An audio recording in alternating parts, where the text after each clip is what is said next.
And finally tonight, as promised, a special comment about the shout of "you lie" during the presidential address to the joint session of Congress last night on the matter of health care reform. The 43rd president of the United States lied the nation into war, lied 4,343 of his fellow citizens to death in that war, lied about upholding the Constitution, and lied about weapons of mass destruction. He lied about how he reacted to al-Qaeda before 9/11, and he lied about how he reacted to al-Qaeda after 9/11.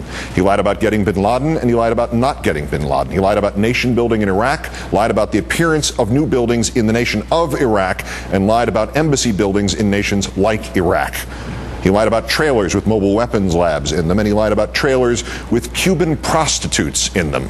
He and his administration lied by the counting of one nonprofit group 532 times just about the links between al-Qaeda and Iraq that did not exist. Only 28 of those were by that president, but he made up for that by lying 231 times about WMD. And yet not once did an elected Democratic official shout out during one of George W. Bush's speeches and call him a liar. Even when the president was George W. Bush, even when he was assailed from sidelines like my own, even when the lies came down so thick the nation needed a hat, he was still the president, and if he did not earn any respect, the office he held demanded respect. Moreover, that president and his congressional tools like Congressman Addison Graves, Joe Wilson of South Carolina, insisted not just unquestioned respect for the office, they wanted unanimous lockstep compliance with the man.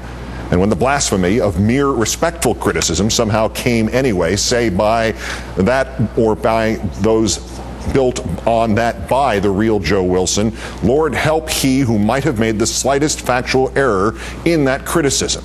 Congressman Wilson and his masters and the flying monkeys of right-wing media would pursue the erroneous critic to the ends of their careers, firing hot accusations of moral or intellectual confusion and incompetence at the unbelievers. And that is the line Congressman Wilson crossed last night when he shouted, "You lie," at this president of the United States.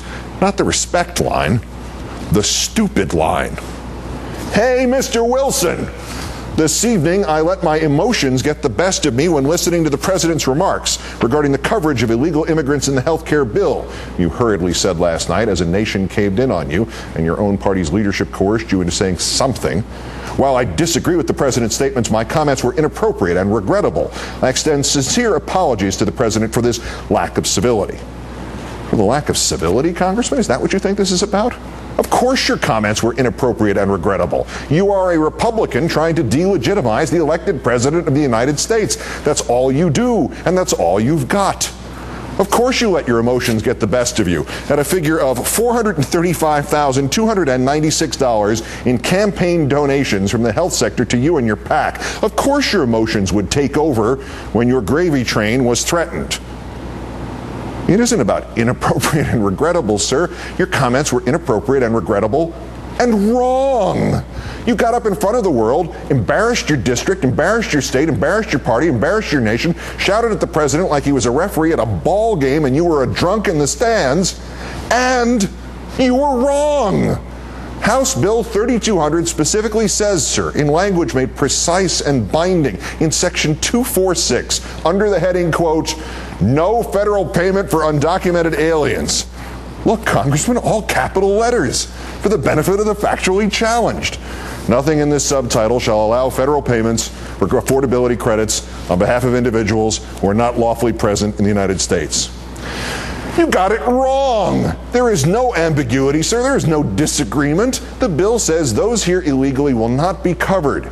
Yet whether through stupidity or a willful attempt to mislead the gullible, you decided to spend whatever credibility remained to you on a position in which you are utterly, inarguably, and in a manner obvious to newborns and the more sophisticated of farm animals, wrong.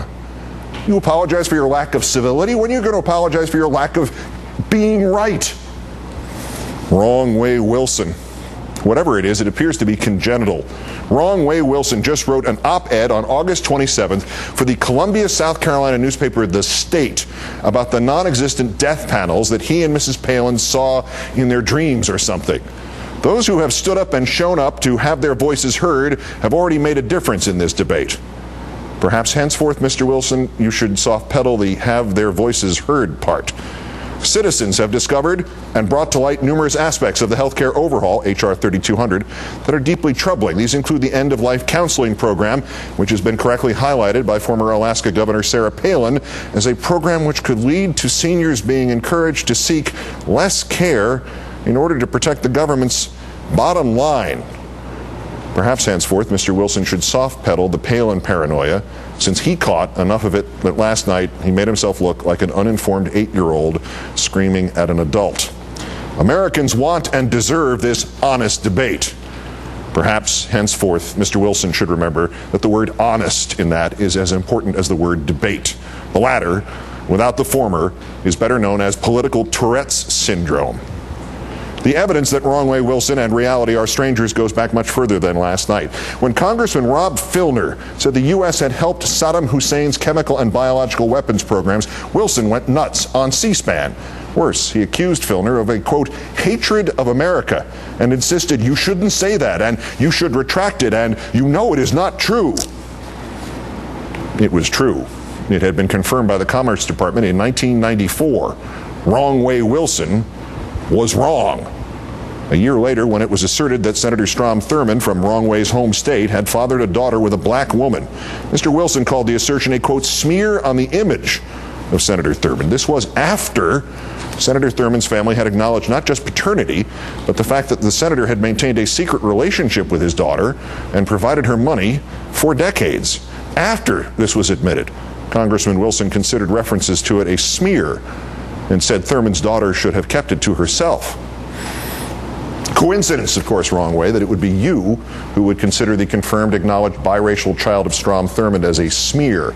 And then it would be you again who, in the middle of a festival of blind racial rage dressed up as a healthcare debate, it would be you who would shout out, you lie, at a biracial president of the United States as he addressed Congress. And just a coincidence that it would be you who was the member of the radicalized, insurrection-glorifying group accused of harboring white supremacists called Sons of Confederate Veterans.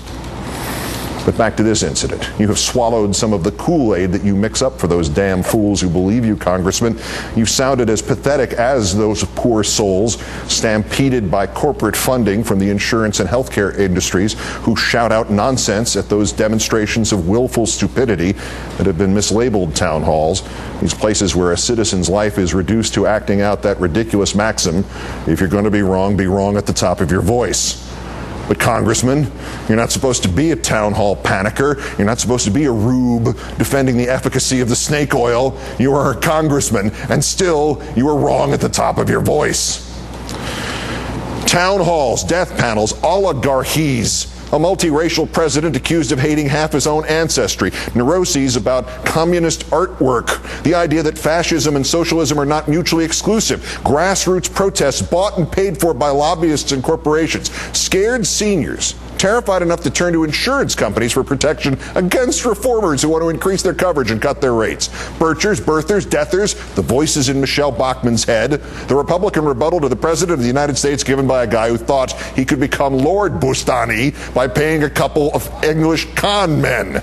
And now to top off this pile of stupidity, Congressman Wrong Way Wilson, who, when a president publicly and ostentatiously gave credit for part of his health care reform proposal to the very Republican he swamped in the election last year, Wrong Way Wilson followed that bipartisan gesture by shouting, "You lie," as soon as he heard the truth.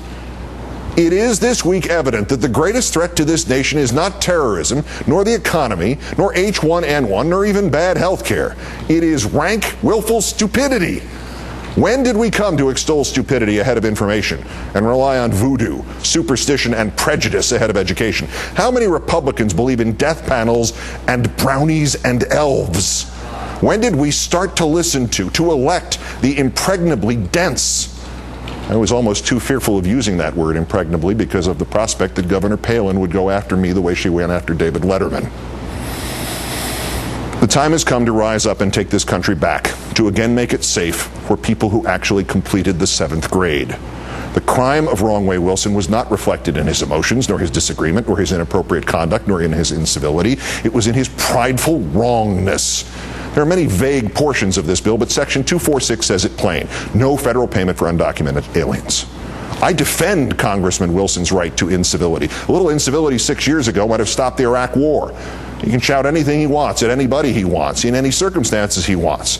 Providing that he is willing to suffer the consequences of his actions, I am willing to suffer him. This nation can survive a president being disrespected by some nickel-dime congressman from Beaufort. The shame falls onto the shouter and not the one shouted at.